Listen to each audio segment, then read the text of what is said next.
Audio Jungle.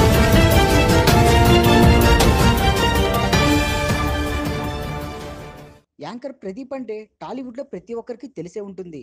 ఎందుకంటే తనదైన స్టైల్లో టీవీ షోల్లో అందరినీ ఆకట్టుకుంటూ ఉంటాడు. ఇతనికి చాలా మంచి ఫ్యాన్స్ ఫాలోయింగ్ కూడా ఉంది. ఇక విషయానికి వస్తే రీసెంట్గా యాంకర్ ప్రదీప్ గత సంవత్సరంలో డ్రంక్ అండ్ డ్రైవ్ కేసులో పట్టుబడ్డాడు. మోతాదుకు మించి తాగటంతో డ్రంక్ అండ్ డ్రైవ్ పోలీసులు అతన్ని అదుపులోకి తీసుకున్నారు. ఆ 2-3 రోజులు ఈ విషయంపై టాలీవుడ్లో పెద్ద చర్చే నడిచింది.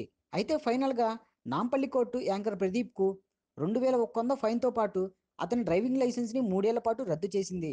డ్రంక్ అండ్ డ్రైవ్ చేయకూడదని నువ్వే మంచి సలహా ఇచ్చి ఇప్పుడు నువ్వే ఇలా ఎందుకు చేసావని న్యాయమూర్తి అడగగా, సార్ ఆ రోజు మా డ్రైవర్ రాలేదు, అందుకే తప్పనిసరిగా నేను నడపాల్సి వచ్చిందని యాంకర్ ప్రదీప్ సమాధానం ఇవ్వడం జరిగింది. ఏంటండి వీడియో నచ్చిందా? అయితే ఓ లైక్ వేసుకోండి, లేదంటే ఓ కామెంట్ చేయండి. ఎప్పటికప్పుడు మా వీడియోస్ చూడాలంటే సబ్స్క్రైబ్ చేసుకోండి.